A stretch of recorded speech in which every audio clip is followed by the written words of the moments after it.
Welcome to the Unsidelined Life, the podcast that challenges and encourages women to stop denying themselves a full life and to step boldly into the opportunities God is preparing for you. Join me for raw insights and engaging conversations to guide your journey of self-discovery and pursue the life that God created for you. Welcome to the Unsidelined Life. This is Eileen Noyes, your host. I hate doing that, honestly. I hate enjoying the same thing all the time. But I have the honor of having Kim Singletary on my show. So I have to kind of give you an intro of how this all came to be. So as I think we're both, and this is actually why I was drawn to, Kim, as I'm entering into the, entering out of stay-home mom life into entrepreneurship, writing all the things. Part of what they tell us to do is, actually get out there, expose yourself, reach out to people. So part of it is through Facebook. And so, they're like, add friends. And when you add friends, then there's mutual friends. And so in terms of me having the heart to reach these women who are in the pro sports world, I look, and that's what I'm looking for. So I came across Kim Singletary, and I'm looking at the name and I'm thinking, Singletary. That sounds familiar. And I had to Google. And everybody I talked to, they're like, oh my gosh, I mean, are you serious? Like, you don't know who this is. So Mike Singletary is your husband. You guys played for the Chicago Bears, right? Right. So I'll let you go into that. But that's how I'm like, oh, okay. So I added you as a friend. And then from there, obviously, you get the posts that come in. And one thing that I remember coming through on my feed was you talking about how you're finally stepping into this new thing and how you were wrestling with that. You're wrestling with and the things that we're going to talk about today, like wrestling with the social aspects or, making sure that your priorities straight and all the kids. You said this, which I mean, in a sense convicted me, but we're in different places. You said, okay, now that all my kids are out of school, like mine are going into school, but yours are out of school, like college age. And you wanted to make sure that you had, kind of in a sense, all your ducks in a row before you did this. And I'm thinking, okay, my youngest is 7, so he's just getting into school, and I'm like, hey, I want to dabble here and there. Yeah. But it's, obviously different, different timing and different things. Right. And so before you introduce yourself, I wanted to say one thing, which I feel is kind of, in a sense, be a theme of this, is I've been doing this Proverbs 31 devotional. And the chapter and the verse that I'm on is, it's chapter 16, verse 16, and it says she considers a field, and she plants her vineyards in there. And so that, they're obviously just short sentences, but this, when I have been, digging deep and asking God about it, this conversation and digging deep and really kind of weighing the costs and looking at things, outside of just, wanting to do something purposeful for yourself. There's a lot of things that go into that. So this is why, I was just drawn to you. And I mean, like I said, right before we got on the show, there's something about you that is so inviting and down to earth. And, I think that there's definitely challenges or that's rare. And so I appreciate that about you. So yeah, you can see it all over your face. And so, so thank you for being here. And then, yes, please tell us your connection with football, all the things, and your family. And yeah, I just want to hear our audience to hear who you are. Okay. Well, Mike and I met my freshman year. We met at Baylor University, which is in Waco, Texas. So I don't know, but the Chip and Joanna Waco is not the Waco we knew. Chip and Joanna Waco is really nice, and we were in not that. So this was Waco, Texas. Okay, but when was Waco, Texas part of that whole? Wasn't there something weird about Waco, Texas? Oh yeah, totally. We didn't even know that thing existed. I mean, it's sort of out there, and I don't remember the year, but that was after we left, and then okay, pretty good Chip and Joanna stuff. But yeah, it was literally a cult out there, and we had no idea. Yeah. But we met, it was 1978. So Mike's Black, I'm not. And Waco, it's the South, it's all the things. I'm from Detroit. So I certainly knew there were things kind of in the South where I feel like in the North, we were a little more accepting of other cultures than in the South, particularly the Black culture. So I kind of knew that in my head, but was incredibly naive. When I went to school, I was just incredibly naive. I was I would say good kid. I, kind of listen, obey. I certainly wasn't perfect, but I really strove to do the right things. And while I knew that's not going to be everybody, I had no idea that people could harbor racism, like ugly thoughts and things like that. I just had no idea. So when we met, it was November of my freshman year. He was a sophomore, and he was already, he was really good. He was, I think that sophomore year, he made All-American, and he was a little bit of like Baylor's golden boy, but, his personality was such that he wasn't like Mr. Campus, he's very focused. He's very driven. He's very, really quiet. And so the fact that he made such a big deal that we would even have such great conversations, because he just wasn't a conversationalist. So there were things that he would say to me like, obviously you should know how I feel about you because, because I don't talk to other girls like that. I'm thinking that like our measuring sticks were way different. Like we'll say that. So, but he wasn't like that. But Baylor itself, like the Baylor community, really, I would say there was a possessive air to it. Like he is going places. We're going to make sure he gets to those places. And, I was probably a distraction or something. Right. So I was not well received as his girlfriend. And then personally, I was clearly aware of the racial differences, and I just thought, I don't know that I have it in me to go through what I imagined we would have to go through. So the fact that at first I was naive. We meet in November. I go home for Christmas my freshman year, and I find myself like really thinking about him. But it was like, oh, I can't like him. I can't, because this is going to be really hard. And I never sign up for hard, like never, I'm not the one like, come bring it on. I'm like, oh, heck no. Yeah. So I just was like, well, I can't like him. But then in the spring, it became apparent like, okay, this is going to be a problem. One of my friends was going through Rush, and she's like, are you planning, to rush a sorority? And I said, I don't think so, maybe, but I don't think so. She's like, oh, please don't, like they're talking about you because, and I thought, okay. And I acted like, well, that's fine, because I wasn't going to, but like slowly but surely I had fewer and fewer friends, and it was just, and then on the flip side, Mike, I had no idea the pressure he was under. So he was under pressure from home. He's the youngest kid of 10, youngest of 10. He is the first to not go to college. He had a couple brothers go a couple years, but he wanted to get his degree. So he would have been the first in like his whole family.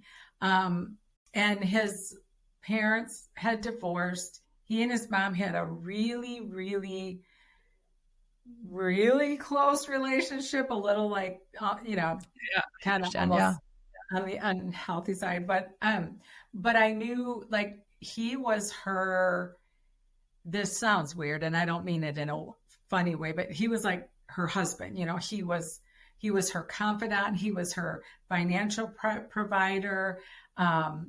He was kind of sickly when he was young. So they spent a ton of time together.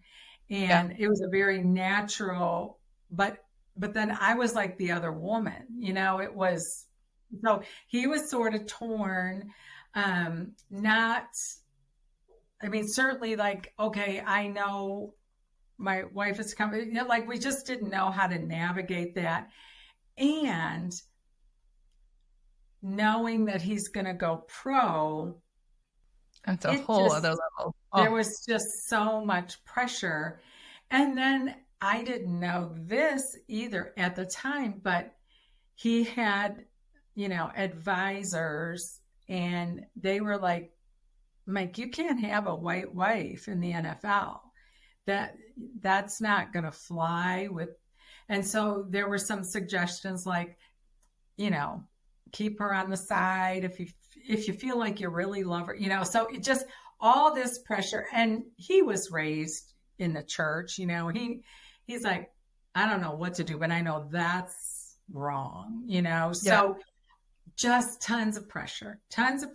And then when he finally gets to the NFL, he came back 2 off seasons to get his degree. And so he really just was committed and devoted to that. He did it. And then it was like, okay, now I can get married. Now we can get married. And by that time, we were together 6 years. Wow. And so he had a lot of baggage from mostly his feelings about his dad. They grew up in like a chaotic environment. There was just a lot of fighting. There was a lot of just like trauma kind of stuff.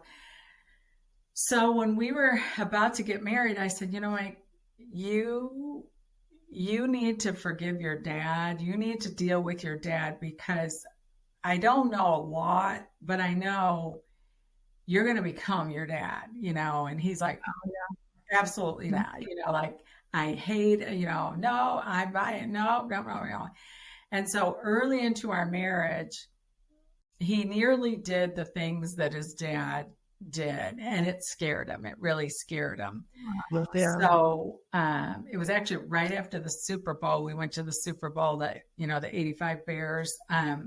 Right after the Super Bowl, I was expecting our first child, and it was actually, the confetti's coming down, and he was crying, but it was like, he was crying for a lot of things, but one of the things, he's like, God, what is this? Because this isn't a happy cry, and the Lord had been dealing with him about his dad. Like, you have to forgive your dad.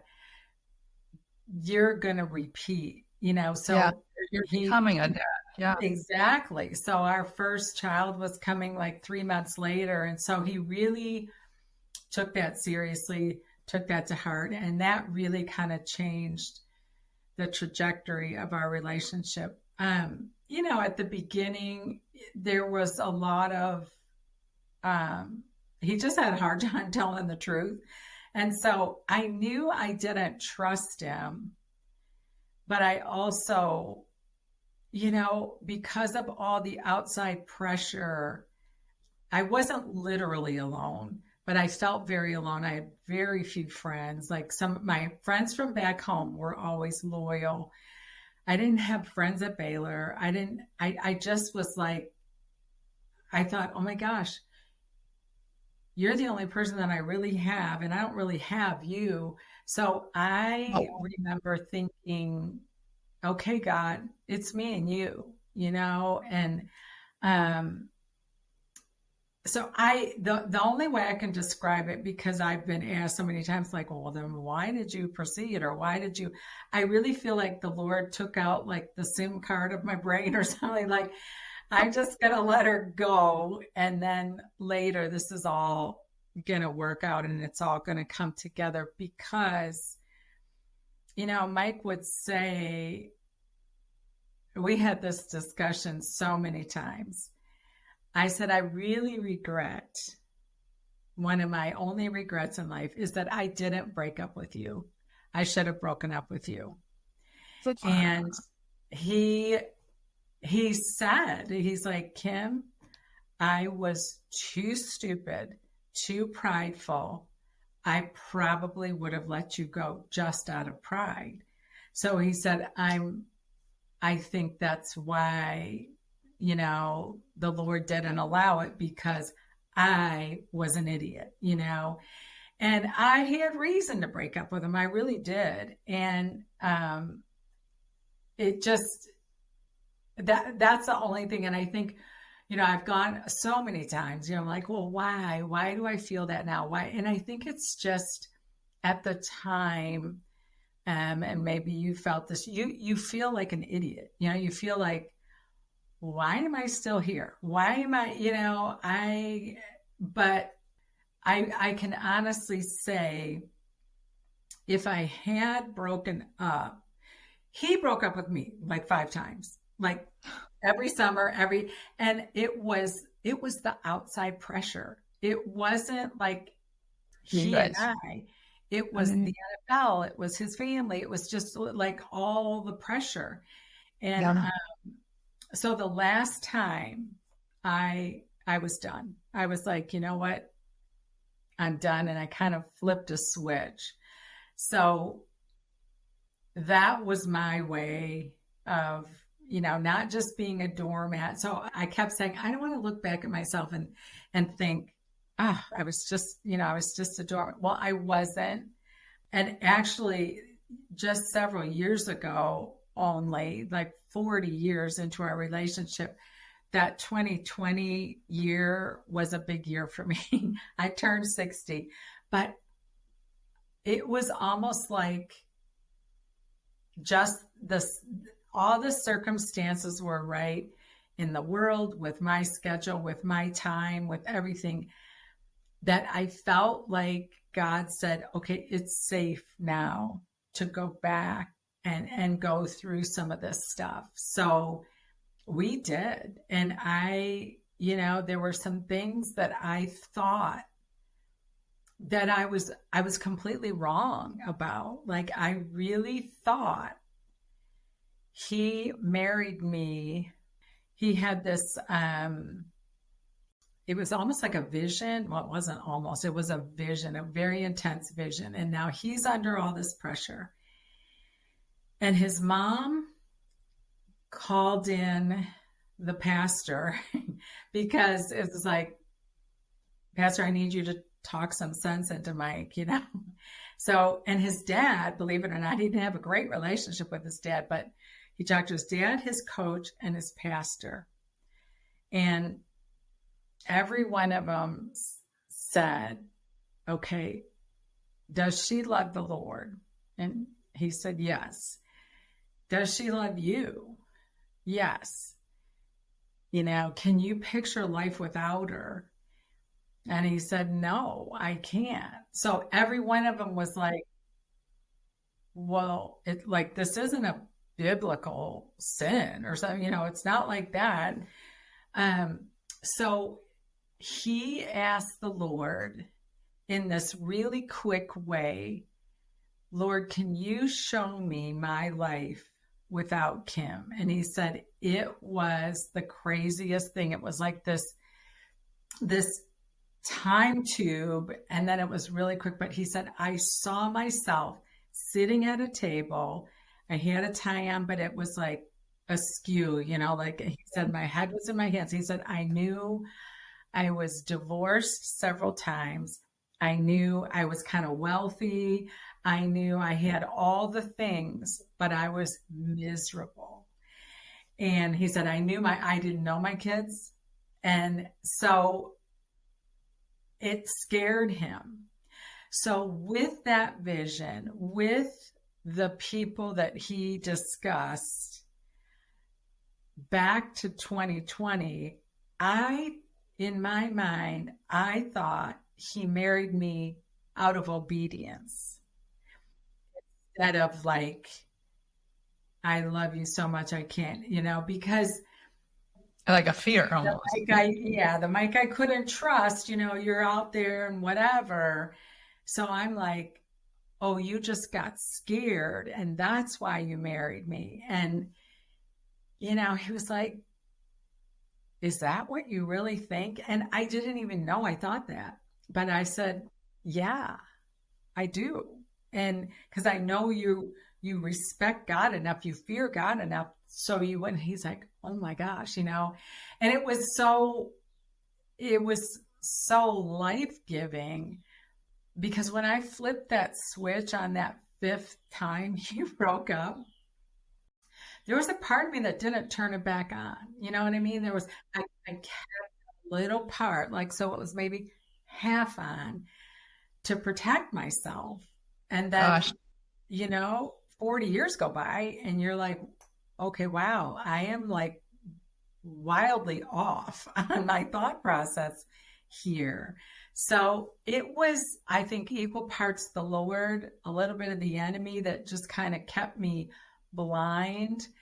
And then, God is a restorer and a rewarder and all those things. So that, at this point in our life, our relationship is just honestly more than I ever thought it would be. So cool. Yeah, it really is. So, and we've been through a lot, we're both so different, and it just, I can't imagine starting over with somebody. And I'm saying that in all sensitivity with your situation, but it's like there has been so much put into that relationship from both of us that it makes these years really sweet. There were some years I'm like, I'm not going to divorce him. I will kill him, but I'm not, which is funny. Like, you have to be careful saying that now, you know what I mean? But you're just like, this, I don't know, this was hard, but it's good. You have no idea how much I know that will resonate with other people. Oh, really? I forgot about, I didn't even think about the race thing, but how much it resonates with me in the second marriage. One, I have a Michael too. Yeah. But there's something that, when you talked about, like, this is how you saw it. And when he said, wait, really? Like, that's what you thought is? So it's like, here he's telling you something and you perceive it this way. And he's going, I don't know. I'm assuming that he's saying, Kim, I'm telling you that I can't imagine life without you. Like, I love you, but you want something else. Yeah. And so it took you to squash that and just go, okay, wait, no, he does love me. And like, hearing you, and I don't have like all these years to come to that, thinking, because we've been married 4 years, and I don't really care to talk about my relationship this time around, just because that's not typically what the podcast is about. And I like to keep it private, especially after what happened. Yeah. But I will say that hearing you and what I have gone through probably just within the last 6 months is making that shift in the mindset. And I've been very guarded. It is for sure, you know what? We're married. It's contractual, and I won't divorce, but I'm probably going to have to take care of myself. Or, there's just these things where you kind of just have like different safety nets. And for me to finally squash that, I was hurting myself. And God, it's like this, like a double-minded man or a double-minded woman is unstable in all her ways. And that's exactly what was happening. For me to be thinking and looking over my shoulder that this is going to end like the other one is, then of course I wasn't fully invested. And then of course I was always looking for evidence that he was going to do something. And so every little thing pointed back to, yep. So, wow. And I see, because that was what God was dealing with, is one, Eileen, you need healing, not just him. You need healing. Right. So he's not the problem. Right. And no, you have to. Like, are you going to believe me? Are you going to once and for all believe me that I said, Eileen, like, marry him? Because I mean, that was like a big thing. Again, the second time around, because it wasn't just me. It wasn't just it's like all the kids, all the things go into this. Right. So no, you completely like ministered to me, and it's just good to go, okay, I don't have to like go on for years and years. And thank God that we're on year 4. And we celebrated our 4-year anniversary. And I just remember thinking, wow, what a shift. It's like that's so good. Year. Yes. Yeah. So it's super encouraging. So what you just spoke into is, just, I'm like, oh, I totally forgot that I was going to go there in terms of race. Oh, God. So, okay. So in terms of football then, because this obviously was such your relationship and getting through that was such probably like the most prevalent thing. Like, did you, like, how were the pressures for you? I mean, I didn't even think, like I said, here I'm like sending you questions, like, how was the pressure as a wife? Duh, I did not even think about the race thing. So of course that. Now, did you, with the Bears, how was it? How was race? How was walking into the room? Like, did you guys have, so the Packers had the room afterwards. And I remember, honestly, as an Asian girl, like, I just remember going, I don't know where I fit in. Cause you kind of like, it's hard. It's like weird to say, but like you want to find a connection. And so I would see some Black men with Black women, some Black men with white women, and then that typically it was white men with white women. And so I felt like I didn't know where to step. Yeah. And so it was just interesting. So like for you, did you have friends? I mean, you were there for how many years? 11 years, right? 12. Yeah. 12 years. Yeah. So how was that? And did it transition as you became more of like, like probably you were one of the older wives. So how was that for you? You know what? Once we got married, so we got married his second off season. So once we got married, honestly, there was never any issues. There just weren't. I think because Mike had a really good reputation. First of all, he was a good player. Second, he had a really good reputation and always worked hard to be that, to be somebody, be a team leader, be the guy that does the right thing. And so once we were married, there just wasn't any problems. And my parents, his parents, everyone was concerned, like, well, when you have kids, are the kids going to be, and really by God's grace, we just really didn't run into things. I mean, every once in a while the kids would hear or their hair or something, but by and large, we were just really blessed and I would say kind of charmed in Chicago. We had a lot of perks to Mike being who he was. And so it was really all positive. The whole football experience was really fun. It was actually a really good, fun time. The only thing for me was, when I met Mike, he was playing and he's kind of known for his intensity. So his intensity was almost unusual. Like, oh man, that dude's crazy. He was like that, very intense, very serious, very focused, very, we are not here to fool around. We're in the huddle. He was just that guy. So when I met him, he was that guy in college too. So it was, listen, football comes first. And I really understood that because I was 18 when I met him. I'm like, oh, okay, obviously this is, well, that just kept going because he really didn't know how. He wasn't a good multitasker. So I said over a while that I felt like the Lord gave me like this vision. When they have their helmet on, they can see like this much. This is how much he saw of everything, because everything was with a football helmet on, all of life. And he really didn't fully emerge even in the family until he retired. And he retired when I had our fourth child 2 weeks after his retirement. So the first three, he was just, I don't know, he was always good, always, like, everything required a lot of energy from him because he was still in football. So, I mean, the last game of the season, we're on the way home and he's literally calling the coach. So, when do you think the film will be ready? I'm like, it's the off season. Like, he just couldn't turn it off. He couldn't give less.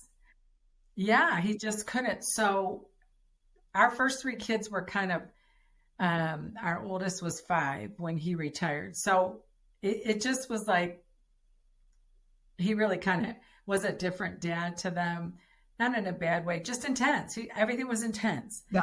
And then when he retired, it was like, oh, okay. And he took 10 years after he retired to be home to be a dad. And he did, consulting and speaking and that. Okay, honest to God, nearly drove me crazy because he has a lot of energy. He has a lot of creative energy. We built 2 houses.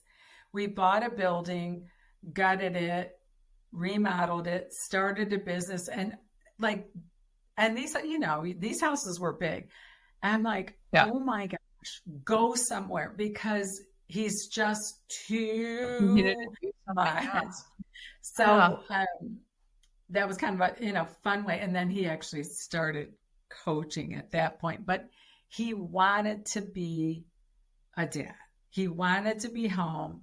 He wanted to, everything he does it like with full force, where the rest of the family's kind of like, okay, wow, but he was like, we're going to learn how to unload that dishwasher. You're like, oh, geez, but everything was like that, and because it's what everything was driven by the dad that he didn't have. So we always knew his motive, but it was like, oh my gosh, Mike, stop. It's too much. It's too much. So there was always this kind of push me, pull me in my heart, because I'm thinking, oh, you're too much. But I knew where it was coming from. I knew he's trying to be everything that his dad wasn't. And so it was a little, let's just say when he was out of town, it was like, okay, whew, all right. All right, guys, we can relax.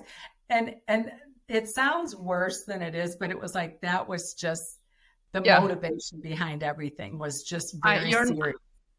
Yeah. And I'm sure, because I can totally relate to that, my first boss was like that too. Because there's something, when you're in that for so long, the regimented, do it this way, it's hard to get out of that for sure. Yeah. So I know that we're not the only ones that, and I'm sure it's probably not just in sports, but there's definitely that part. So, right. So so those were part of your challenges. What other, did you have girlfriends then on the team, or were you still? Oh yeah, we did. We really did. We had a lot of fun. We had a ton of fun. The 85 Bears, if you hear about them, it was like this ragtag team, characters. Like, what's the movie? Was that Refrigerator Perry? Was that team? Oh yeah. Okay. And that's the only reason why I would know like that. Yes. No, it was very. It was just such an animated team. Yeah. So I remember the dance video. Yes. The Super Bowl shuffle. Absolutely. We did. Yes. So that was a fun time. That really was. And that was, I think, his third or fourth year. Okay. And yes, we had, friends, and it just was a really, really fun time. So there was just never any weirdness. Now, when we were leaving, so the 12th year, 11th and 12th year, there was a little bit of a shift. First of all, the USFL came in. The USFL, like Herschel Walker and a couple big names went to the USFL, and they were getting bigger money. So we did not play in the big money era. Yeah, we did not play in that era. And then after the USFL came free agency. And so Mike just was not, you can imagine the focus, the intensity. He's not going to play for somebody else. So, but at that time, the contracts started being a little bit bigger. And so I really noticed a shift, and not at all like an envious shift, but I noticed like, okay, money has really changed this game, changed players, changed Mike's teammates were more go in there with your ankle taped up. You're pretty sure it's broken, but go back in because you gotta, you want to, like, that was the era he played in. And then there was a shift that was like, oh, I can't go today because of this and that. And I remember Mike thinking at the end, like some of the young guys coming in were like, what do you mean you can't go? He was just, he played one of his best games with actual literal vertigo. He had one of his teammates say, okay, help me back to the huddle. And he just said, I figured out I'll hit the one in the middle because, oh my God, literal vertigo. So that was his mindset. So we noticed a shift. And the other thing we noticed, that this was kind of interesting, is especially in the African American culture. So Mike was the youngest, and his mom was older when she had him. So she was as old as my grandparents. Okay. So he was raised older. He was raised, old church people mindsets. The young guys coming in, a lot of their moms were really young, like, 16, 17 years older than them.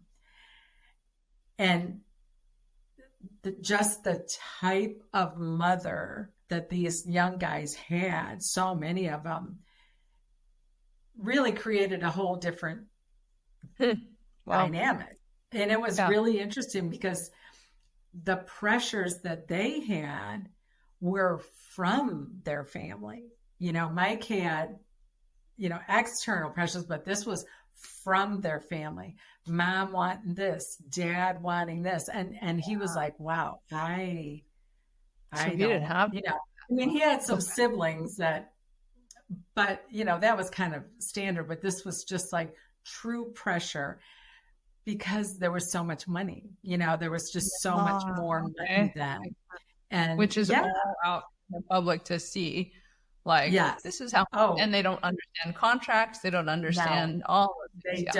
They don't. And even, I want to say his highest contract with incentives was like 1.2 million. That was his top. So he asked one of his sisters, because she, it was like, we helped everybody. Trust me. We helped them all. Built his mom a house, his dad, all the things. We did everything. But one of his sisters was just saying, she wanted more, whatever. And he's like, how much money do you think I have? She's like, 100 million. And he's like, okay, there's the problem. Because like, you'll never believe that I don't have anywhere near that, but out in the public. And, you know, nowadays, that is what you hear quarterbacks making and stuff like that. So there's just no perspective. But that I would say we noticed the change once the salaries were higher. And that's not saying we don't think the salary. I mean, listen, if the owners are making it, the players should be making it. That's really kind of how we view. It's just a different time, you know, just a different era. Yeah. So when you guys got done, so he went similar, you know, things. We went and built the house, and it just kind of preoccupied him. So then he went into coaching. And then, so what time frame is this? So as your kids, like, I want to get into, you know, like family, like life after football. Like, did it, I don't know. I think as a wife, there's, one, it's completely different. I mean, so even hearing you and then knowing that we were about what, so you're 1980s and 1990s. Is that what it was? When Mike played? Mm-hmm. Yeah. 81. And then the end of 92, he retired. Okay. So we were 10 years after that. Okay. And so then, so the contracts were in the double digit million, I guess, today, in the low ones, but then to hear now where they are, also to think about, and I don't even know, but I know it's a lot. So as you guys were transitioning out, like how was it for you? You know, did you feel like, for me, and, you know, I kind of had alluded to this before, or with my questions, like, it's like a twofold thing where, you know, you go in that world. I remember like literally getting off the plane going, oh, wow, like life is different for me. It's like as soon as they heard, oh, she's a wife of, you get a look. And so you always feel like someone's watching and you can totally see stares or feel them. And so, you know, here all that's done, you know, I get remarried, and in a whole different way, there was eyes watching.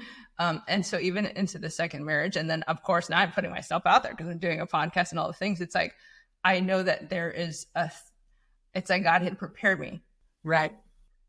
People are watching, set an example, but it really is a core of like, I want to represent God.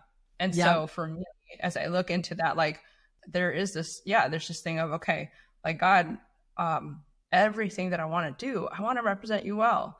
And, you know, I just think that as a wife, back when I was playing, there was the wrestle of, how do I dress? Do I wear this? Should I get this bag? Is it too much? Is it, you know, so there's all these things that I feel like, you know, to an extent, it's like, it's still kind of there. So, so it's just kind of comes with the territory. But then again, like I said, like, I feel like it's more like, no, I'm representing Christ, and it's always going to be there. And that's always something that, you know, that I know that is part of like who he's called me to be, and things like that. So as you guys transition out, like, how was that for you? You know, like, what did you do? What did you feel a shift in titles and labels and things like that? Like, how was that? You know, not too much. I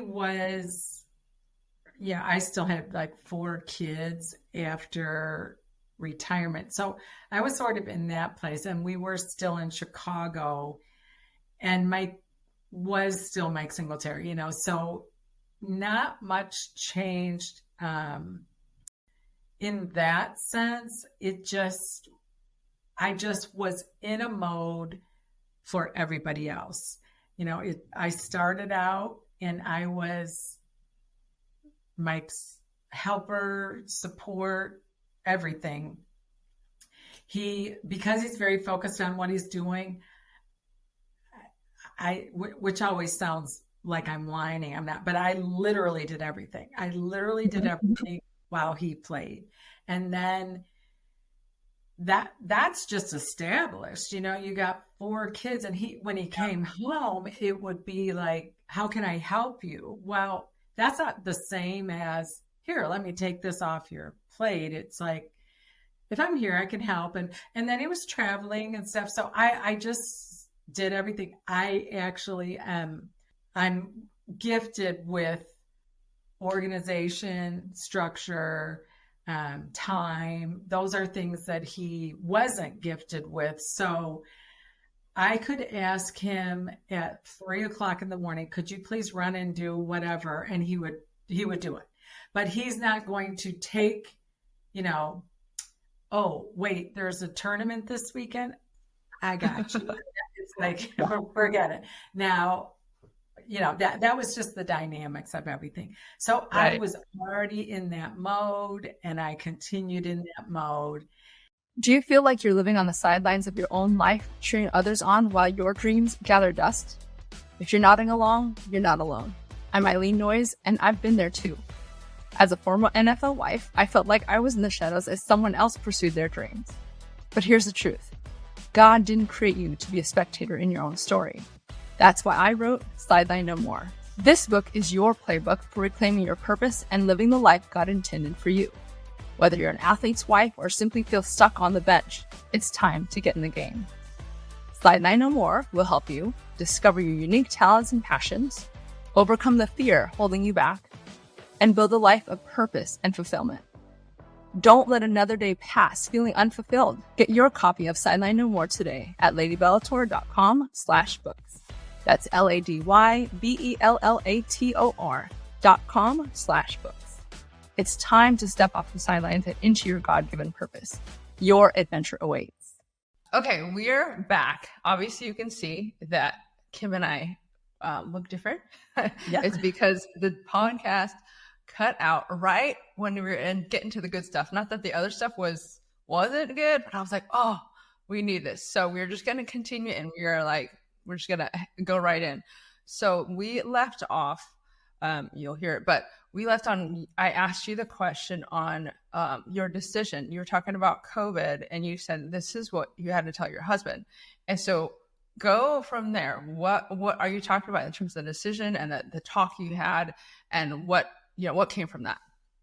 Okay. I felt strongly about finishing well with all my kids. And I was sort of at that point where I felt comfortable, whatever month it was, like maybe March, I think, by the time we were actually in lockdown. And then my son would finish college. My youngest would finish college in May. So I really started thinking about it, but I also thought more about my role. I have always been the support staff, just meeting Mike when he was already playing. And so I really kind of knew my role, but I also knew I wanted to do more. And, I told him, I don't really want to be on the sidelines of your life anymore. And I really didn't think about the kids so much, because I know they were going to go off, and, we had a few grandkids at that point. And so they had started their life, and I knew I didn't want to be that mom that was like, I want to be out, you kids owe me, or nothing like that. But for Mike, I said, it's kind of a little unfair to you that 40 years I have been in this kind of space, but so I understand that there's going to be an adjustment, and I'm perfectly, I'm going to be understanding. And also, I don't even have this mapped out, but I know what I don't want to do. I don't want to be on the sidelines. I don't want, and, by him being the youngest and really like spending all of this time with his mom, he had dreams and he had plans for her, and he wanted to give back to her. But so his role with his mom became kind of like that, the knight in shining armor. It was, he had told me the things he wanted to do for her. He wanted to buy her a house. We ended up building on the same property. It was kind of like, that was okay, that's what you want now. Okay. So, but everything he did had kind of this like da, da, da, da, approach to it. It was just like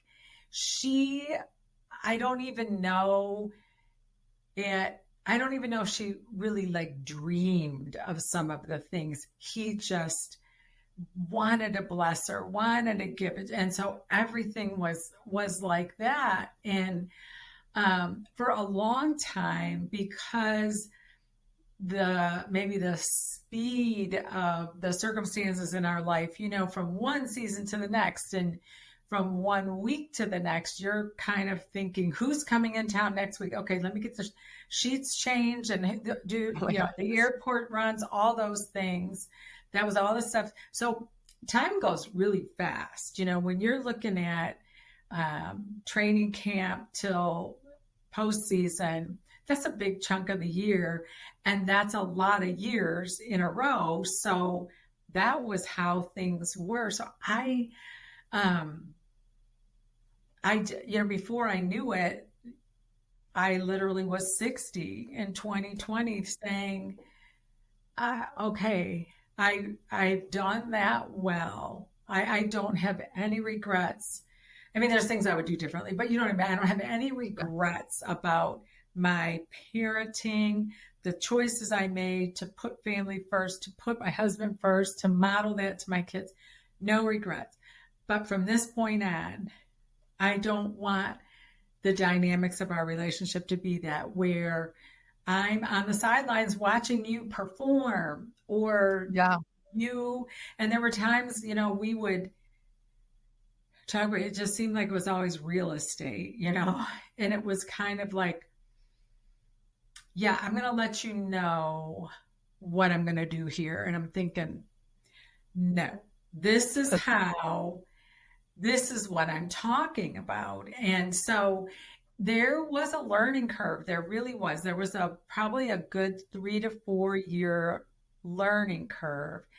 And that's where his heart was always right. His heart was, I want to do what you've asked. I want to honor you and how you, but he just didn't know. And sometimes I didn't even know, so he would go on in a conversation and he would realize like, okay, I'm getting annoyed. And it'd be like, wait, am I doing this by myself? I'm like, yes, you're doing it by myself. Okay. So he had this mentality that he always like, because you talked about his mom, like, I'm going to take care of things. And so is it like that? Or so it wasn't from a selfish place or it's all about me. It was like, I got this. Yes. I got this. I'll take care of this. Okay. Yes. And you know what? He would say this all the time. And he wanted to make me happy. And he wanted to make his mom happy. And so I don't even want you to have to think about it. But what he didn't understand was I got married when I was 24 till 60, doing things for everybody else. And, a little bit to a fault. But again, there was no point where I was going to let off the gas with the last couple kids or something. It's like, okay, this is how I've done things. This is how I'm going to do things. But also, I want to use my brain. I want to use maybe some skills that I have. I just, I kept seeing this vision of just doing things together, nothing we had done really was together except for create this family. But so that it took a few years. And then in 2024, I was introduced to Bravenly. And it is network marketing. That was the avenue that worked best for us. I at that point wasn't going to go get a job, and it wasn't like I had to go get a job, but I just wanted something that, I think in my most vulnerable, you wonder, do I have anything to offer? I mean, I know. Yeah. Oh my gosh, yes, totally. If nothing else, the experiences that we've been through, I realize God can use all that, but you just feel like, is it too late? Has life passed me by? And all those things, those thoughts kind of went through my head. And then I was very cognizant of taking care of myself. And I was very aware of all those years. I always put myself last, a little bit to a fault. But again, I don't know where the line was. I don't know where I would have changed something. But I knew, I don't know much, but I know this. I want to take care of myself. I've got to make myself a priority. And I don't want to be on the sidelines of anybody's life anymore. So those were the two things. And he was very agreeable. And of course, the next step was like, okay, what does that look like? I don't know. I'm going to let you know. I gotta figure myself out here. But so when I found Bravenly, first of all, it was the first time physically I felt so good. And I honestly thought I did feel good before. You know what I mean? I had energy. I had a bright outlook. I just didn't take naps. I wasn't sluggish or anything. So to feel so much better was like, wow. I didn't even know there was a gap, but that gap has been filled. And so it's just been a naturally enjoyable, and because it's wellness, he can kind of get involved and share a little bit about it and participate. And, there was a few years I did skincare. And so that was like, for all the years I did it, he never once called it skincare. He called it makeup every time. And I was like, every single time I said, it's not makeup. Okay. So it's like, okay, this was much more natural for him. And gotcha. So, talking about inflammation and talking about cognitive function, it was all right up his alley. So it is something that we're able to do together. And love it. It's a blessing. It is. It's been so enjoyable, and to kind of lead people a little bit, and it's just sort of checked all the boxes, and we are still figuring it out. We're still figuring it out because Mike has said from day one, when we turned 60, that was the halfway point. And I'm thinking, I'm not sure I want to be 120, but that's just okay. All right, fine. But we still have a long way to go to have a thriving life, thriving marriage, and it's very much the seeds that we have sown in those early years into our kids, into our marriage, into life, into our relationship with God. There's a long time in some of those arenas where you really feel like, did those seeds die? I don't really see much, but all of a sudden, you do. All of a sudden, there's growth. There's just the fruit of your labors, and it's just a great time. It's a great time of life. It's worth, I joke and say, I could have killed him. I don't know how many times, but you can't really say that anymore because people take that way too seriously. But it is so true that if you go on the assumption that he wants to make you happy, it really changes your outlook. And I am the one. So good.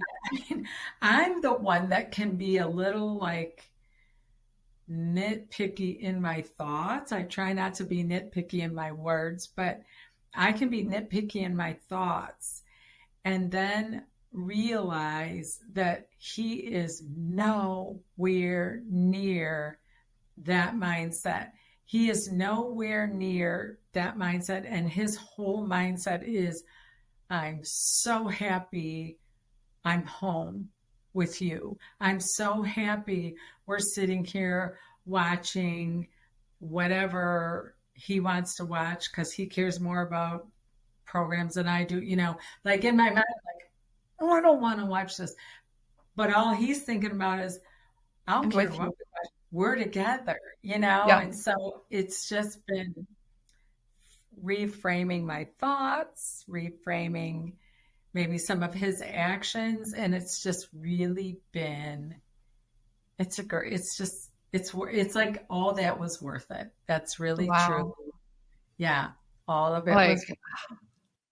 I love, this is why we had to come back. I could have been like, okay, we'll cut it off. But this is exactly why I was like drawn to you. This is exactly why I do the show. This is exactly why I push through, because sometimes it's like, God, what are you doing? I want to quit. But to hear, like, I'm still, I'm younger than you, and I had to start all over with my marriage and things. But for you to say all that you said, it's such a glimpse of hope that I'm already experiencing, thank God, but just hearing what you just said, you said, okay, the understanding that he's for you, that he loves you. Like, I don't know what I was listening to, but I just remember declaring out loud, I love Michael. I love my Michael. I love Michael, and he loves me. And it was like, done.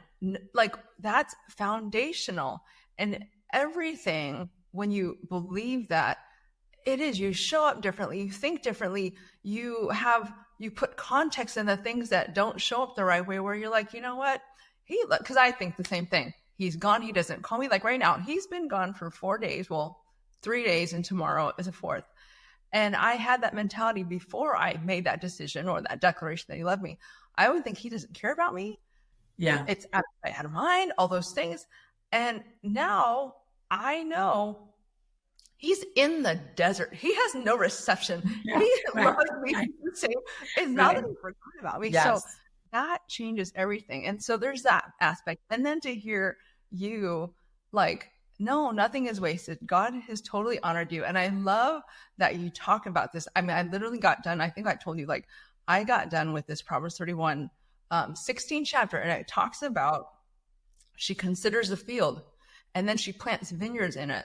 And so the whole thing of considering, or she sets her heart on a field, it's like, to hear how I love it, because you are one who I look up to. And that is what I'm hoping the younger ones can see, that there are seasons where you are totally in the background, and it's you serving and doing all the things, but for you to go, okay, I considered, and now it's my time to create this field. I even talked about network marketing, because I did that too, but I was I quit everything, because I'm like, the timing, the purpose, like that wasn't my purpose. And so I felt like a failure, but like God was like showing me, it's not that you're a failure, that's just wasn't your thing. That's and right. So I'm glad you talked about this, and I could see the joy, I could see it in your face. I love that you're doing it with your husband. So you did it. You're a daughter of God. You're the loving wife.